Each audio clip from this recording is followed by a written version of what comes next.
di Tumpang Pintu. Nah, kelompok 3 itu beranggotakan yang pertama Veronica, yang kedua Muhammad Haikal, Dimas Sandilan, Bagas dan Ruben.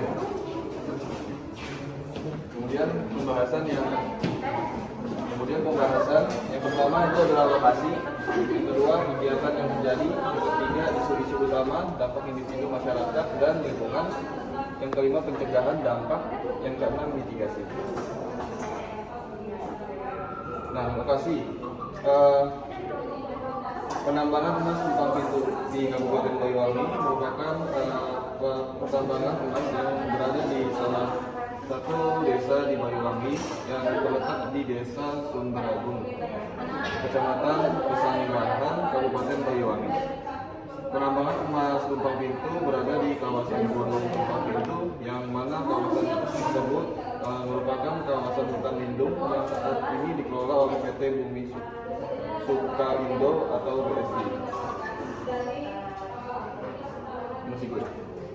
Kegiatan yang terjadi, penambangan emas di Gunung Tumpang Pintu, Banyuwangi yang dilakukan oleh PT Bumi Sukaindo atau PT BSI dan PT Damai Sukses Indo atau DSI sejak tahun 2012, menimbulkan beberapa dampak bagi lingkungan, masyarakat, dan individu.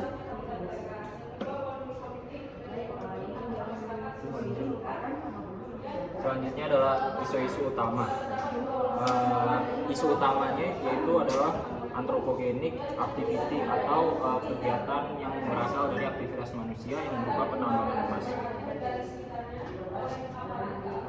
Dari kegiatan penambangan emas tersebut terjadilah dampak-dampak yang timbul, yaitu dampak individu, masyarakat, dan dampak lingkungan. Beberapa dampak terhadap individu yaitu warga yang menggunakan air sumur tercemar dapat terkena penyakit. Lalu kriminalisasi oleh aparat keamanan negara kepada warga yang mempertahankan dan menyelamatkan lingkungannya. Dan penyakit gangguan saluran pernapasan yang diakibatkan oleh debu-debu yang bertebaran akibat kegiatan tersebut. Dampak selanjutnya adalah dampak terhadap masyarakat.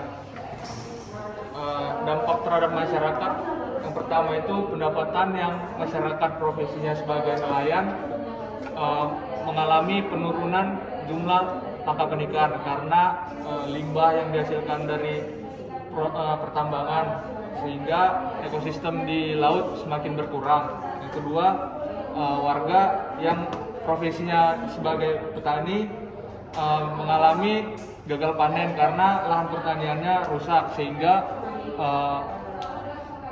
pemasukan atau pendapatan dari warga berkurang. Yang ketiga, pendapatan dari pariwisata mengalami penurunan karena kualitas lingkungan di daerah desa Sumberagung mengalami penurunan, sehingga turis-turis tidak berdatangan lagi ke daerah Sumberagung. Selanjutnya masih di dampak terhadap masyarakat, yang keempat itu masyarakat kehilangan mata pencarian. Yang biasanya mencari kayu sudah tidak bisa lagi mencari kayu karena kawasan pertambangan sudah dipagar, sehingga masyarakat tidak bisa masuk ke area hutan di Gunung Tumpang Pintu. Yang terakhir, memunculkan perpecahan di kalangan masyarakat lain karena ketidakharmonisan sosial yang sewaktu-waktu dapat berubah menjadi konflik. Selanjutnya ada dampak terhadap lingkungan. Yang pertama itu kualitas hidup menurun karena pepohonannya sudah gundul, sehingga dapat terjadi banjir lumpur. Kemudian binatang-binatang yang hidup di area Gunung Tumpang Pintu mulai memasuki area permukiman warga karena habitatnya yang telah dirusak. Kemudian pencemaran air sumur akibat limbah yang dihasilkan dari pertambangan seperti merkuri, cyanida, dan lainnya. Terakhir, habitat atau biota laut menjadi rusak seperti ikan, terumbu karang yang mulai berkurang atau menghilang. Masih satu lagi. Selanjutnya adalah upaya pencegahan kelompok kami usulkan yang pertama, melakukan sterilisasi wilayah baik pada sektor air maupun tanah dengan adanya pengecekan kandungan senyawa di dalamnya secara berkala. Lalu beralih menggunakan air pump atau air PDAM karena sungai yang digunakan dianggap sudah tercemar. Yang ketiga adalah adanya budidaya biota laut guna menjaga kelestariannya. Dan terakhir adalah membuat pengolahan air limbah sebelum dialirkan menuju badan air di sungai atau laut. Selanjutnya adalah upaya mitigasi yang kelompok kami usulkan, yaitu merenovasi sistem jalan yang telah hancur karena banyak dilalui oleh truk besar dengan kapasitas muatan berlebih, lalu melakukan adanya program penanaman 1000 pohon atau penghijauan guna mencegah terjadinya bencana alam berkelanjutan. Pada gundulnya, lahan yang tersedia dikhawatirkan tidak dapat menahan aliran air hujan dan pasangnya air laut. Lalu menciptakan payung hukum yang baru, baik itu dari sektor peraturan daerah, kota, gubernur, hingga nasional. Yang terakhir adalah diadakannya tunjangan kesehatan kepada masyarakat yang terkena dampak kesehatan. Dua adalah referensi yang kelompok kami gunakan. Terima kasih. Apakah ada pertanyaan? Kan yang nomor 2 itu kan mulai bersih menggunakan air pump atau air PDAM karena sungai yang sudah dianggap sudah tercemar itu bukannya mitigasi ya? Karena kan sudah tercemar. Jadi kan semuanya kita anggap tercemar. Sebelum kita terkena dampaknya, kita menggunakan air pump. Jadi sebelum kita keracunan pakai airnya itu, kita harus pakai air pump. Jadi kita masih punya pencegahan. Ya nggak? Betul. Jadi kayak sebelum kita keracunan nih, pakai airnya udah berarti kita pakai air pump dulu. Iya. Sekian dari kelompok kami. Wassalamualaikum Warahmatullahi wabarakatuh.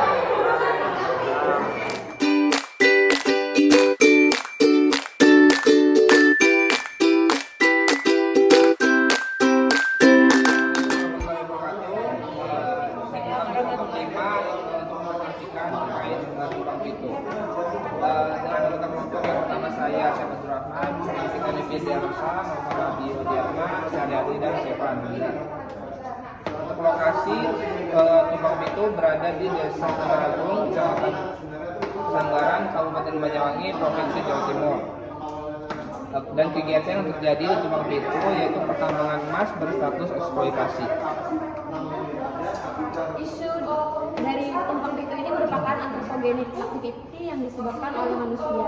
Anthropogenic activity ini merupakan aktivitas manusia baik disengaja maupun tidak disengaja dan dilakukan secara terus-menerus dan dapat memberikan dampak buruk bagi masyarakat karena memicu atau mempercepat terjadinya bencana.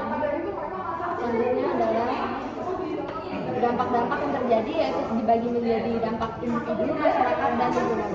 Dampak individu yang pertama adalah penurunan penghasilan masyarakat, yang kedua adalah penurunan kesehatan masyarakat, yang kedua adalah dari dampak masyarakat, yaitu yang pertama adalah adanya tindakan kriminalitas, yang kedua adalah adanya ancaman satwa liar yang masuk ke kawasan penduduk karena kehilangan habitat.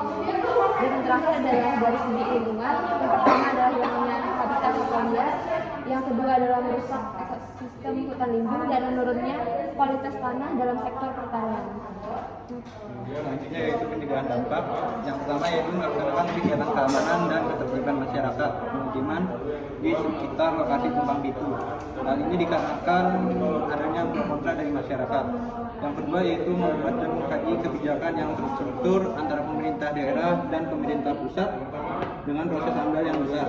Yang ketiga yaitu melakukan desain tata ruang lahan terbuka hijau di area pertambangan Tumpang Pitu. Dan yang terakhir yaitu memberikan sosialisasi berupa informasi dampak yang akan timbul kepada masyarakat sehingga masyarakat mengetahui apa yang dilakukan oleh pertambangan Tumpang Pitu. Selanjutnya adalah mitigasi dampak, yaitu yang pertama dengan membantu agar perusahaan yaitu PT Bumi Sukses Indo membayar atas pencemaran yang dihasilkannya atau disebut dengan polluter pays. Selanjutnya yang kedua mitigasinya yaitu dengan melakukan pembatasan area pertambangan agar dampak yang dihasilkan tidak bertambah seiring dengan meluasnya area pertambangan. Oke, sekian dari kelompok kami. Apakah ada yang ingin ditanyakan?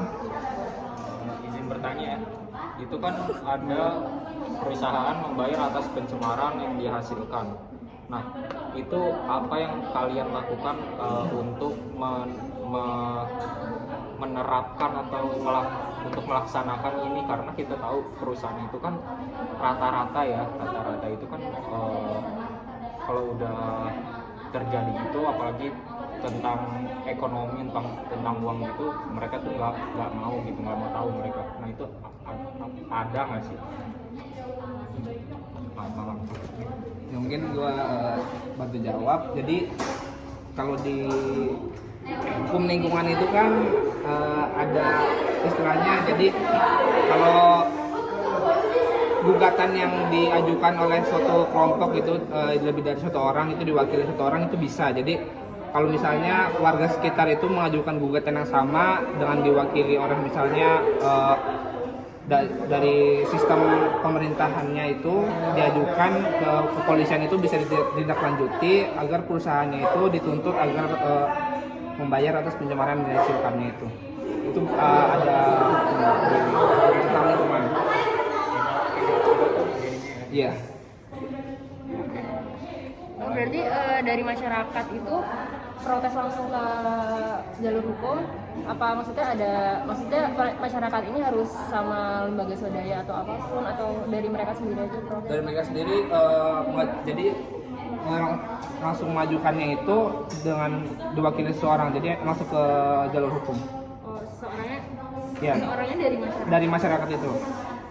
Cuma kalau misalnya memang lebih baik, jadi lewat pemerintahan, jadi masyarakatnya ke pemerintahan dulu, kemudian pemerintahan baru mengajukan.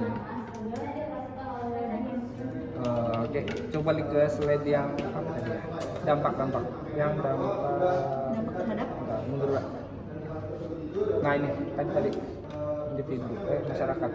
Dari itu kan ada pendapatan pariwisata rakyat. Nah emang di situ tuh pariwisata yang sampai jadi daya tarik daerah situ tuh apa gitu sampai bisa berkurang pendapatannya. Jadi kan di desa Sumber Agung itu ada pantai. Nah, salah satu contoh pariwisatanya adalah ke pantai, ya kan? Orang-orang masyarakat luar desa situ ke pantai untuk melihat pantai atau rekreasi atau apa gimana gitu kan. Nah, karena si tambangan ini menghasilkan limbah yang mana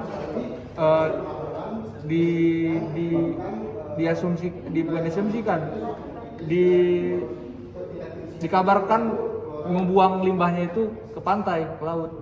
Nah, yang tadinya area pesisir pantainya itu bersih, enak untuk rekreasi, menjadi kotor gitu. Terus mungkin ada yang mancing, sekedar datang untuk mancing ikan, karena limbahnya itu mencemari area di pantainya, ikan-ikannya kan pada nggak di situ lagi atau pergi dari situ, sehingga kan otomatis ketika mereka mancing mereka nggak dapat ikan, akhirnya pergi ke tempat baru, sehingga orang-orang yang datang ke area pantai itu berkurang. Nah, kenapa pendapatannya berkurang? Karena masyarakat di situ kan pasti buka warung, contohnya ke warung atau sewa tenda. Nah, kalau misalkan nggak ada pengunjungnya kan otomatis nggak ada yang nyewa sama nggak ada yang beli kan, otomatis pendapatannya juga ikut menurun gitu. Terima kasih. Tanya ya, kan di situ tuh di pencegahan dampak tuh melakukan desain tata ruang lahan terbuka hijau dari area pertambangan Tumpang Pitu agar memiliki daya serap polutan hasil pertambangan. Sedangkan kita tuh tahu kalau Tumpang Pitu ini tuh di area pesisir kan. Nah, gimana kalian? Sedangkan kita tahu sendiri kalau area pesisir itu lekat dengan pantai, lekat dengan area serapan yang rendah, terus bisa memungkinkan tsunami karena penurunan lahan dari si air pantai ini gitu. Jadi bagaimana kalian bisa mencetuskan pencegahan itu terjadi sedangkan kita tahu itu area pesisir? Izin jawab ya. Kan kenapa di awal mulanya kan itu pertambangan Tumpang Pitu itu kan awalnya hutan lindung gunung Tumpang Pitu ya. Kan dia diprofesikan menjadi lahan produksi. Nah, sehingga dia menurunkan tata ruang lahan terbuka hijau kan. Nah, dalam mencegah dampak itu terjadi, dari beberapa jurnal maupun laporan yang telah saya baca, bahwasanya lahan terbuka hijau itu bisa dilakukan di sekitar area pertambangan. Salah satunya itu yaitu tumbuhan hiperakumulator. Contohnya itu rumput gajah. Nah, dapat dilakukan penanaman di sekitar area lahan pertambangan, sehingga polutan yang dihasilkan dari area pertambangan itu dapat diserap oleh tumbuhan itu, sehingga tidak menyebar ke area lainnya gitu. Izin mengkonfirmasi lagi ya. Jadi kan tadi katanya tata ruang hijau, berarti tata ruang lahan hijaunya ini tuh berbentuk tanaman di area terbuka gitu ya, bukan bangunan gitu. Ya. Apa? Jawab? Jawab. Izin bertanya lagi boleh kan ya teman-teman? Boleh. Silakan. Maaf ya sebelumnya nanya mulu. Jadi mau nanya, kan tadi kan dijawab ya, katanya menuntut itu tuh menurut hukum lingkungan ya, yang sama-sama kita belajar gitu semester lalu. Nah, ini kan termasuk mitigasi, berarti sudah dilakukan dong, ya nggak sih? Kayak sudah terjadi kan. Nah, apakah kalian pernah membaca artikel atau kayak pernah mendengar ada gebrakan dari warga sendiri, atau apakah mereka sudah mengajukan tapi ditolak atau bagaimana? Mungkin lebih dikasih tahu. Boleh izin jawab ya. Kalau dari masyarakat yang sudah saya baca sih memang udah banyak protes pengajuan gitu, karena memang susah ditindaknya itu memang karena dari gubernurnya itu ada kesalahan dalam pengurusan surat-suratnya gitu, jadi perizinannya itu ada kesalahan sehingga jadi mau ditindaklanjuti juga memang sudah ada izin istilahnya gitu, jadi agak susahnya di situ, jadi kurang lebih seperti itu. Mungkin izin jawab juga ya. Kenapa kita ada menuntut agar perusahaan membayar atas pencemaran, dan di beberapa berita bahwasannya ada salah satu masyarakat yang melaporkan permasalahan tersebut ke pemerintah, akan tetapi masyarakat itu dituntut kembali oleh pemerintah, sehingga dituntut bukannya perusahaan yang dituntut, malah masyarakat yang berdampak itu dituntut di penjara 4 tahun. Mungkin itu kalau nggak salah itu ada Budi Peton kalau nggak salah kasusnya, bahwasanya dia udah melapor ke pemerintah, akan tapi pemerintah menolak tuntutan itu, sehingga dia berdampak kepada diri sendiri. Jadi dapat dilihat dari kasus itu kalau pemerintah ini lebih ke pro ke perusahaan Ya. tersebut ya. Hanya pro ke masyarakat, pro-nya ke perusahaan. Berarti langkah-langkah atau cara yang digunakan tadi yaitu mengajukan ke pemerintah, lalu pemerintah menuntut ke perusahaan, itu kurang efektif dong ya, kalau seperti itu memang kejadiannya. Lalu gimana, apakah ada cara lain yang mungkin lebih mendukung masyarakat gitu? Karena kalau sesuai penjelasan tadi, pemerintah itu lebih pro ke perusahaan gitu ya. Kalau nggak ada sih ya nggak apa-apa juga sih, tapi bisa nggak dijelaskan? Ini yang tadi memang karena yang tadi itu memang kurang efisien, maka oleh karena itu kan ada yang poin kedua dilakukan pembatasan area, karena pertambangan itu kan semakin lama kegiatannya itu kan area yang digunakan itu kan semakin luas kan. Mungkin agar tidak dampaknya tidak menjadi semakin buruk itu dilakukan pembatasan area pertambangannya itu. Jadi langkah lainnya itu ya. Iya. Kan tadi katanya pemerintah itu pro terhadap perusahaan ya. Kalian sendiri ini menetapkan itu sebagai pro kepada masyarakat kah, pro terhadap pemerintah? Secara kan kalau misalnya kita mau apa-apa kan kita perlu stakeholder dari pemerintah, stakeholder dari pihak-pihak terkait. Itu kalian memposisikannya bagaimana?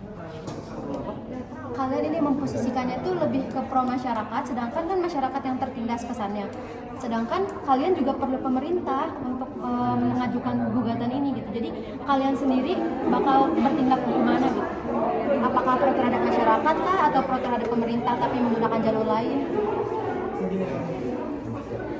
Kalau menurut kami pro ke ini sih netral, karena di poin pertama itu menuntut agar perusahaan membayar atas pencemaran yang dihasilkan itu tidak hanya untuk pro ke perusahaan, karena di LCA itu pernah diajarin kalau kita menghasilkan polutan itu perusahaan itu akan membayar sesuai dengan polutan yang dihasilkan, jadinya itu akan mempengaruhi perusahaan itu, jadi masyarakat akan diuntungkan juga di situ. Jadi netral aja dari sudut pandang mana gitu. Ya, izin bertanya tadi yang poin keempat itu memberikan sosialisasi berupa informasi dampak. Nah, apakah itu bisa berpengaruh untuk mencegah dampak gitu loh? Maksudnya apa sih yang di poin keempat itu? Jadi memberikan sosialisasi berupa informasi dampak itu mempengaruhi dari dampak yang berupa ini pokoknya adanya tindakan kriminalitas berupa apa sih yang kemarin gitu yang konfrontasi antara pro dan kontra dari masyarakat itu sendiri. Jadi kan ketika masyarakat tahu apa yang akan timbul itu, jadi mereka tuh tahu bagaimana mencegah itu loh. Mungkin dimaksud yang dari ini sosialisasi itu mungkin nggak ada berita yang simpang siur gitu. Jadi informasinya itu jelas dari perusahaan ataupun kayak dari departemen yang terpercaya. Jadi masyarakat itu mungkin tidak ada konfrontasi ataupun LSM yang maju domba di masyarakat itu, sehingga informasi yang ditangkap oleh masyarakat itu dapat dicerna dengan baik gitu. Oh, berarti tadi kriminalitasnya itu gara-gara apa tadi? Karena ada simpang siur antara informasi yang beredar di masyarakat gitu. Jadi kriminalitasnya dari masyarakatnya. Iya. Bentuknya gimana ya kriminalitas masyarakatnya? Seperti demonstrasi atau Oh, demonstrasi. Jadi itu bentuk kriminalitasnya demonstrasi masyarakat kepada ini perusahaan. Pada perusahaan. perusakan juga kan, siapa tahu ada masyarakat yang merusak gitu. Izin menambahkan ya kan, ini kan dampak, berarti sudah terjadi dong terhadap masyarakat, dampak terhadap masyarakat. Berarti apakah dampak yang terjadi sejauh ini tuh masyarakat bersikap anarkis kah atau bagaimana? Dari yang artikel yang kalian baca sampai kalian tuh bisa mengatakan kalau adanya demonstrasi, adanya tindakan anarkis seperti ini. Saya mau menjawab pertanyaan Rita, yaitu dampak yang ditimbulkan tadi yaitu berupa aksi kriminalitas atau demonstrasi. Jadi menurut jurnal yang pernah kami baca, masyarakat itu pernah mengadakan aksi demonstrasi berupa penolakan terhadap tambang ini karena tambang ini belum memiliki dokumen AMDAL yang membahas mengenai dampak-dampak dan cara-cara oleh perusahaan itu untuk mencegah dampaknya tersebut. Jadi perlu adanya sosialisasi. Kami memberikan di sini perlu adanya sosialisasi kepada masyarakat agar masyarakat dapat menerima apa yang menjadi dampak dari perusahaan tersebut. Oh, jadi menurut kalian dampak yang terjadi itu batas wajar, jadi masyarakat nggak perlu demo, gitu kan ya? Berarti menurut kalian dampaknya sebenarnya biasa aja, tapi masyarakat harusnya nggak demo sampai kayak gitu, dan harusnya bisa menerima dampak-dampak yang terjadi gitu. Jadi kami menganggap bahwa tidak perlu adanya aksi demonstrasi di antara masyarakat dan perusahaan. Iya, betul. Menurut saya bertanya di bagian dampak terhadap lingkungan di poin kedua, di situ dijelaskan bahwa kelompok binatang seperti buaya dan kijang turun sehingga menyebabkan lahan pertanian warga itu rusak. Jadi saya ingin bertanya, bagaimana pendapat kalian dengan adanya rusaknya habitat mereka tersebut? Apakah dari kalian ada upaya pencegahan itu sendiri atau menurut kalian perusahaan itu harus bagaimana gitu untuk mengatasi dampak tersebut? Oke, jadi pencegahan dari dampak terhadap lingkungan yang dimana binatang seperti monyet dan kijang ini memasuki lahan pertanian karena habitat mereka itu dirusak oleh pertambangan kan. Menurut kelompok kami pencegahannya itu salah satunya adalah